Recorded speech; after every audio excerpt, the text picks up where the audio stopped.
Acteur politique, il est président du mouvement des démocrates congolais. Gabriel Mokia est notre premier invité. Bienvenue. Merci beaucoup. Alors, quelle lecture faites-vous des négociations de Luanda? Bon, cela nous acquise une certaine faiblesse. C'est-à-dire que notre grand pays, avec sa grandeur, nous ne pouvons pas aller négocier avec des petits pays qui cherchent à nous avaler. Moi, j'avais dit qu'à l'époque, si je prends la défense, je vais entrer auprès de ces petits pays-là pour les fermer les bouches. Aller négocier ici, aller négocier là-bas, et ils croient que nous sommes tous de la même façon. Or que ce sont des petits pays derrière de tout que nous ne pouvons pas, nous pouvons écraser à une journée. C'est pourquoi je suis en train de regretter, à l'époque de la Deuxième République, ces gens ne pouvaient pas jouer avec nous de cette façon. Bon, lecture faite, ce sont des négociations, c'est pour calmer peut-être les M23, de cesser de s'accaparer de nos territoires. Nous regardons la face du monde, nous regarde la population, regarde pourquoi notre pays doit négocier avec ces gens. Or que nous pouvons tonner et même si Kagame était endormi, il doit se réveiller avec nos cris. Il va avoir peur. Maintenant, il se mesure avec les Grands Congo. Qu'est-ce que nous pouvons dire? Donc, vous n'êtes pas d'accord avec ces négociations. Vous proposez quoi à la place? Moi, je propose que notre armée doit fournir un effort pour gagner la bataille. Il y a la bataille, il y a la guerre. Vous voyez, le gouvernement passé, le pouvoir passé avait négocié, fait ça. Les rebelles se sont retirés. On a eu la calmie. Mais après, ils se sont rebuffés, ils sont encore arrivés pour la deuxième fois avec le gouvernement du président Félix. Donc, c'est-à-dire que ce sont des gens qui ne laisseront pas le Congo tranquille. Le Congo, tel que nous nous laissons comme ça, nous allons commencer à vivre que des déboires et déboires à tout moment. Vous êtes des Congolais et Congolaises. Ben, montrons que nous sommes déjà capables de nous soutenir nous-mêmes. Avant de crier pour que les autres viennent nous aider, mais nous-mêmes, nous avons la capacité de pouvoir nous défendre. Mais où est cette capacité? Et ceux qui crient, ils font des fétiches pour avoir des postes qu'on pouvait nous donner, ils sont là, mais qu'est-ce qu'ils foutent au sommet du pays, à la tête du pays, comme ils sont là, ils sont dans des postes très importants? Mais pourquoi nous devons être ridiculisés de cette façon, aller négocier avec un tel, aller négocier avec un tel? Mais quand vous regardez les un tel, je vous donne un exemple. Pendant la Deuxième République, l'armée congolaise, l'armée zaïroise est allée jusqu'à Kingali, aller au Rwanda prendre le corps d'Abiyarimana. Donc, on a créé des scandales. Nous sommes rentrés avec le corps d'Abiyarimana ici. Mais où est cette armée? C'est l'armée zaïroise ou c'est l'armée congolaise? Mais montrons-nous que nous sommes très capables pour montrer à nos enfants. Nos enfants vont commencer à bomber le torse. Nous avons eu des papas capables de nous défendre. Mais défendons les enfants. À ce stade, les deux parties à Luanda ont signé un concept d'opération. L'objectif est de rétablir un climat de confiance entre les deux parties. Qu'en dites-vous? Il n'y aura pas de climat de confiance. Sur le papier, oui. Mais sur le terrain, ils vont commencer toujours à avancer. Il n'y a pas longtemps, on a signé un papier ici pour qu'il y ait la calmie à l'Est. Quelques jours seulement, les rebelles ont pris encore d'autres territoires. Et nous allons rester à négocier. Les Bunagana sont entre les mains des étrangers. Et ceci, c'est entre les mains des étrangers. Et tout ça, les Kanyabayonga et tout ça. Mais pourquoi? Moi, je ne minimise personne. Mais je suis en train de m'étonner seulement. Je m'étonne, Gabriel Mokia. Pourquoi nous sommes arrivés à ce niveau? Bien que nous-mêmes, les Congolais, nous avons pris les Rwandais, nous sommes venus avec les Rwandais ici. Et ils connaissent notre plan de A à Z. Mais débarrassons-nous de tout ça. Défendons-nous, nous pouvons nous défendre. Hein? Même si vous pouvez appeler les étrangers, on vous dira toujours, aide-toi, le ciel t'aidera. Commencez d'abord par vous défendre vous-même Et si nous voyons vos capacités, nous allons vous prêter main forte. Vous estimez que la signature de ce concept, ce n'est pas une avancée significative? Ils vont toujours y revenir. Je vous dis, depuis qu'on a commencé la guerre, combien de signatures qu'on a signées au Rwanda là? Tout le temps, on signe des papiers, des paperesses, et les rebelles continuent à avancer. Donc, il faut prendre les jeunes gens qui sont ici à tête de vendre des histoires ici. La ville est foutue. Il faut les amener sur le théâtre, le terrain, théâtre des opérations, former une armée forte. Nous allons gagner la bataille et la guerre. Alors, le porte-parole des affaires extérieures de l'Union européenne a promis de soutenir les efforts de paix de l'Union européenne. Qu'est-ce qu'on peut attendre de l'Union européenne, selon vous, Gabriel Mokia? Est-ce qu'on peut attendre quelque chose de cette organisation? Il n'y a pas longtemps, l'Union européenne a donné 20 millions de dollars à Kagame pour voler les matières premières dans notre pays, sachant que Kagame n'a pas de matières premières. Mais on lui a donné ça comme ça. Ça dit que ces gens sont contre nous. Prenez l'argent, va les attaquer comme ça. En fait, ils ne sont pas forts. Ouais, on nous trouve que nous ne sommes pas forts. Nous devons éviter de bavarder, mais montrons sur le terrain que nous sommes capables. Il ne faut pas seulement être contre les Congolais, que nous sommes, nos droits sont bafoués, mais les droits de la République qui sont aussi bafoués par les étrangers. Mais comment on va faire? Il n'y a pas longtemps ici, l'Union européenne a donné l'argent à l'adversaire. Et le même adversaire... Donc on ne peut pas compter sur l'Union européenne, on ne peut pas compter sur l'ONU, on ne peut compter que sur nous-mêmes, alors que nous-mêmes, nous ne sommes pas à la hauteur. On sera à la hauteur si on écoute ce que moi j'ai dit. Formons une armée très capable. Achetons les armes avec l'argent qu'on vole par-ci, par-là. Achetons les armes. Formons une armée, allons sur les terrains et nous allons récupérer nos territoires et on va mettre à déroute tous ceux qui viennent prendre mais nos territoires. Ça fait plusieurs années que ça dure, Gabriel Mokia. Mais malgré tout ça, madame, malgré tout ça, mais faisons un effort. Parce que si nous ne faisons pas attention, ces gens-là, ils arrivent pour Kinshasa. Ces gens-là, ils se vantent. Vous voyez là des vidéos qui circulent, hein, et ils montrent de quoi ils sont capables, ils parlent beaucoup. Mais et nous ici, nous allons parler quoi?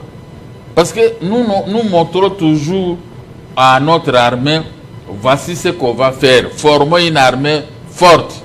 À ce moment, l'adversaire va avoir peur de nous. On nous surveille, hein? On nous surveille du matin au soir. Est-ce qu'ils ont la force? Est-ce qu'ils ont leur armée? Comment ils ont quel genre d'armes? Et ils achètent ces mêmes armes avec notre argent, avec nos minéraux. Alors, faisons un effort pour bloquer l'exploitation de nos minéraux par les pays voisins. Bloquer le tout, comme ça, ils vont avoir des déficits. Ils ne seront pas capables de nous battre. Ils ne seront pas capables. Écoutez-moi bien en tant que président des partis politiques. Je connais, voilà aujourd'hui, nous sommes devenus comme des orphelins. Nos activités économiques, et que moi qui exportais les cafés dans ce coin-là. Aujourd'hui, je ne connais même plus personne. Tout le monde, on a tué les gens se sont déplacés. Ce côté-là est resté comme ça vide. Mais pourquoi on doit vivre de cette façon? Mais nous-mêmes, nous parlons ici, nous menaçons, nous faisons des histoires et tout ça. On ne peut pas seulement se mettre dans l'orgueil. Aujourd'hui, faisons en sorte que les peuples puissent nous juger. Nous juger que nous avons des hommes politiques très forts. Voici ce qu'ils ont fait comme victoire ici dans notre pays.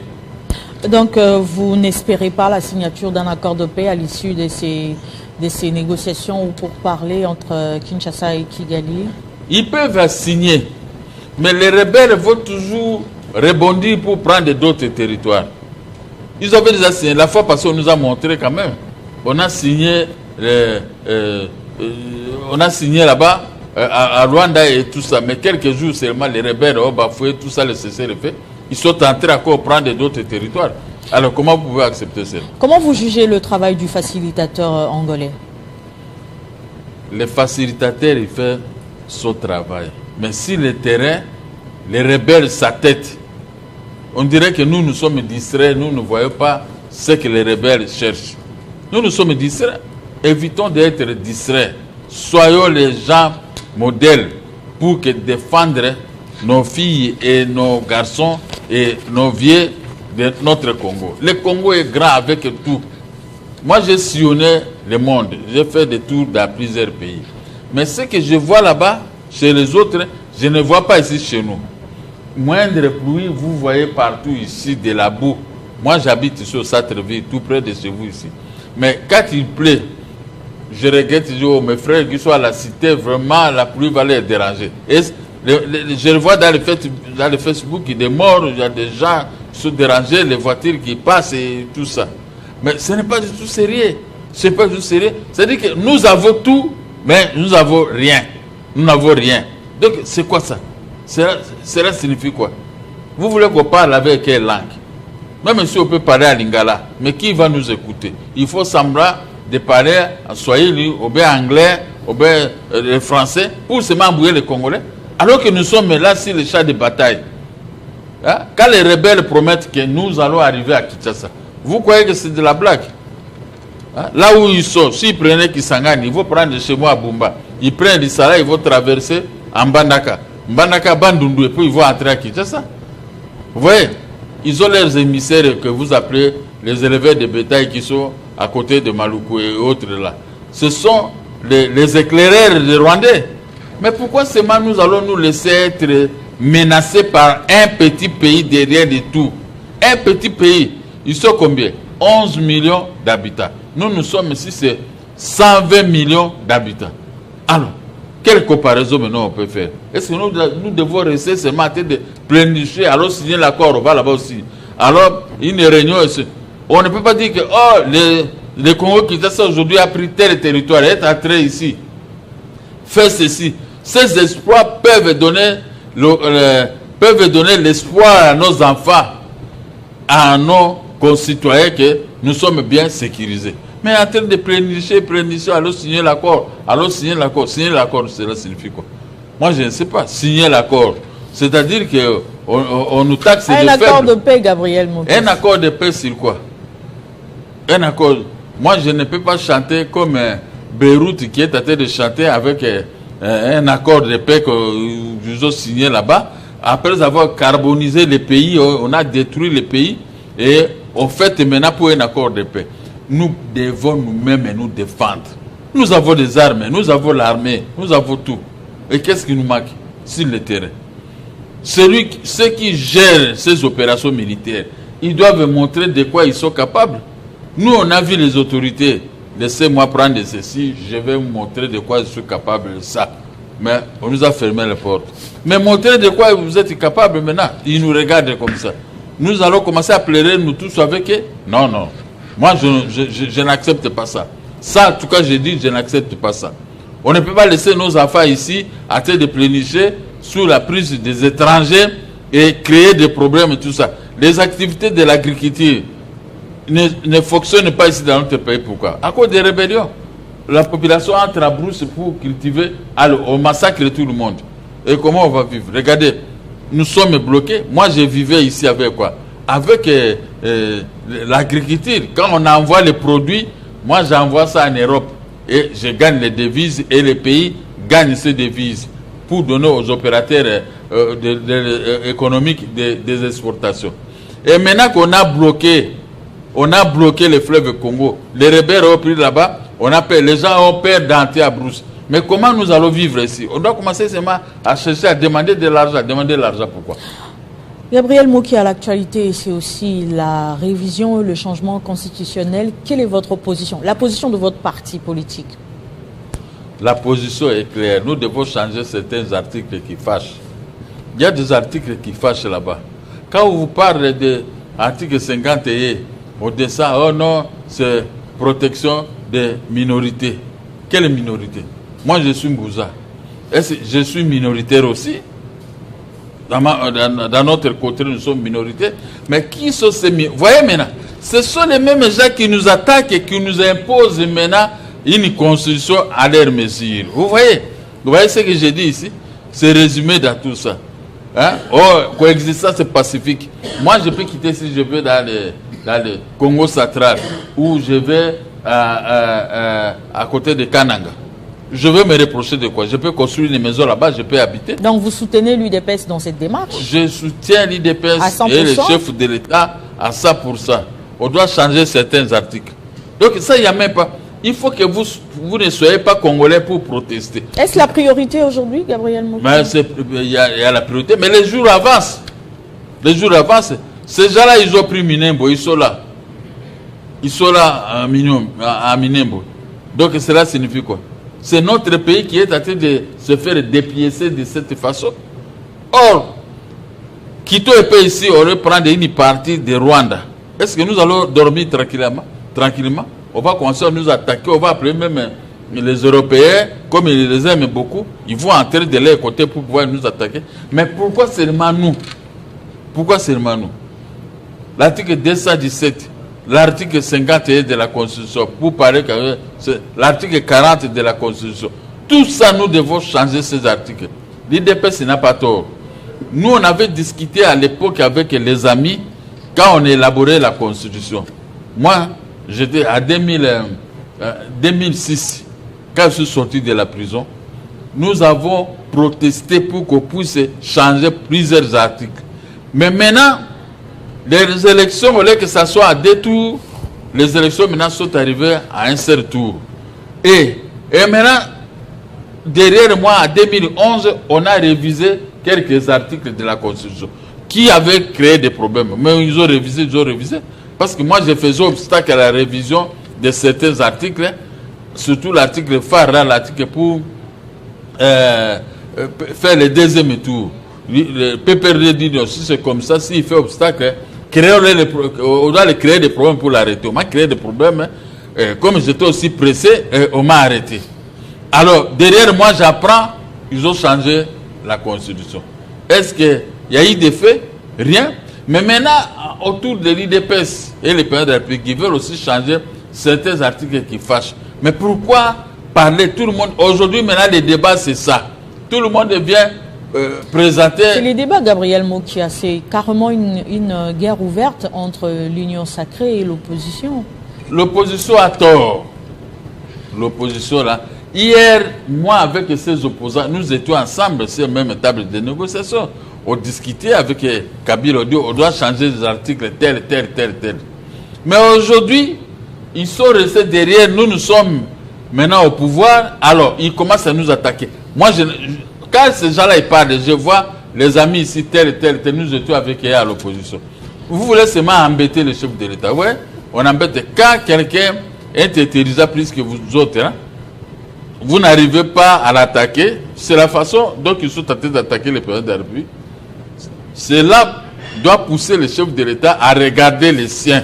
Nous sommes là, nous les soutenons. Nous allons nous battre avec ces opposants. Moi, je connais leurs faiblesses. J'ai été avec eux. On a fait des marches ici. Nous avions marché ici dans la ville de Kinshasa, 6 boulevards. Mais ils n'arrivent pas avec leurs marches 6 boulevards. Ce que nous, on a fait hier et ils ont échoué aujourd'hui. Alors, maintenant, la marche de l'opposition aujourd'hui a été empêchée par la police. Ils n'ont pas mais échoué, nos marches aussi étaient empêchées. C'est différent. Nos marches aussi étaient empêchées. Il y a eu des balles qu'on tirait. Les gens mouraient. Moi, j'étais un jour avec un garçon de l'IDPS ici, Sozakom. Quand on a commencé à tirer des balles par Kanyama ici, la balle est arrivée, on a coupé les bras. J'étais avec lui comme ça. Et je le vois encore jusqu'aujourd'hui. Et c'est quoi? Ça, ce n'était pas ça le problème. Ce n'est que le problème d'aujourd'hui que la police... Mais il faut forcer maintenant avec la police. Nous, on mettait des milliers de policiers. Moi-même, j'étais là. Je me mets à 3 pièces en train de courir ici, boulevard de 30 juillet ici. Je le faisais pour la population. Je me sacrifiais. Même si j'étais au lit, comme j'habite au centre-ville, les gens même de l'IDPS venaient, va réveiller le président Mokia. On vient, on me réveille, je sors, j'ai une tenue de l'opposition jusqu'aujourd'hui, que j'ai amenée de Belgique. Cette tenue, si je mets ça, sachez que je suis allé courir avec les policiers tous les jours. On doit courir. Hein? À côté des galeries présidentielles là-bas, les policiers me suivaient à tout moment. Vous croyez qu'il y a qui ont eu des déboires? Nous avions eu des déboires plus qu'eux. Et on faisait quand même un effort, on faisait des marches gare centrale jusqu'au-delà. Jusqu'au-delà. Jusqu'aux pharmacies du 30 juin, on était là. Mais on se plaignait à quoi? On dit, qui ne risque rien n'a rien. Mais aujourd'hui, nous sommes au pouvoir, ils sont tentés de raconter du L'UDPS parle carrément du changement de la Constitution. Vous parlez de la révision de la Constitution. Non, même le chef de l'État aussi a parlé de changement de la Constitution ou de la révision de la Constitution. On va voir la commission qui va mettre en janvier. Qu'est-ce qu'ils vont décider? Ils vont décider. Le chef de l'État a dit qu'il va mettre une commission. Bon, on n'a pas encore mis la commission. Nous nous plaignons pourquoi? Pourquoi les gens parlent? Ils veulent seulement se faire voir parce qu'ils étaient dans une pente glissante. Alors aujourd'hui, à cause de la révision de la Constitution, tout le monde maintenant est sorti pour commencer à raconter du n'importe quoi pour qu'on les voie. On va chuter par là. Gabriel Mokia, un message à tous les militants de votre parti qui vous suivent. À tous les militants, merci beaucoup.